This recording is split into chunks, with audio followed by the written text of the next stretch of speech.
ઝઘડિયામાં જે 10 વર્ષની બાળા પર જે રેપ થયો છે એ તો સરકારને આભારી છે ને. આવા બધા સેન્ટરો ઊભા કરીને છોકરીઓની કોઈ સલામતી છે જ નથી. એ ભાજપનું કામ જ છે. આવી પછાત વર્ગની છોકરીઓ પર બળાત્કાર કરાવીને આરોપીને છોડ દેવાનું, એમની પકડવાનું કામ તો એ લોકોનું છે જ. નરેન્દ્ર મોદી બધી વાતો કરે છે, બેટી પઢાઓ બેટી બચાવો, તો રોજ અહીંયા આગળ રેપ થાય છે આ દેશની અંદર. એ સૂત્ર બોલીને શું કરવાનું છે?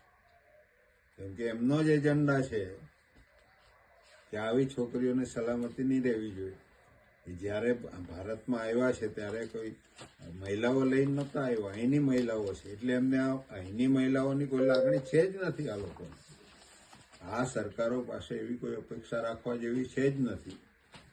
બાકી આવી નાની બાળાઓ પર એ થાય, રેપ થાય અને કોઈ બોલે નહીં, કોઈ આંદોલન નહીં થાય, એ કેવી વાત છે મારી? ભાજપના જ માણસો જે પોસ્ટ પર આવી જાય છે, પ્રમુખ બની જાય છે, તાલુકામાં બની જાય છે, એ લોકોને નથી ઉઠતું. એમને રેલી કાઢવી જોઈએ ને એમની સરકાર છે તો રેલી કાઢીને કામ શું છે? મારે પકડાવી દેવો જોઈએ. પોલીસનો તો ધંધો જ છે જુલમ કરાવવાનો. એમની અંડરમાં છે પોલીસવાળા, જેણે ભાજપ પગાર આપતો હોય એવી રીતે. તમે જે પગાર ઉપાડો છો એ તો પ્રજાના પૈસા છે ને.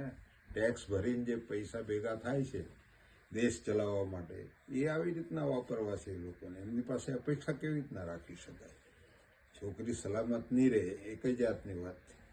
એ શ્રમ કરવા આવેલા માણસો એની છોકરીને આવી રીતના બેદરકારી કરીને આ માણસો, આવા જે પરિબળો છે જે એના પર રેપ કરે, એ છોકરીની જિંદગી ખતમ કરી નાખી. તો કાં ગઈ સરકાર? મારે એમ કહેવું છે.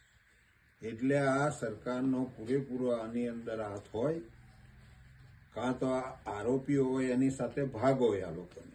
પોલીસ તંત્રને કહી દે કે ભાઈ આને પકડવાનો નથી, ચાલતું, આવી છોકરીઓ જોખમમાં મુકાઈ જતી. આ જાતનું તંત્ર ભારતમાં કે ઝઘડિયામાં કોઈ દિવસ લોકોને કામ લાગવાનું નથી. આજે ને કાલે એના વિરુદ્ધમાં વંટોળ ઉઠી જ ગયેલો છે આ દેશની અંદર. એટલું બધું જૂઠું ચલાવે છે, ન પૂછો વાત.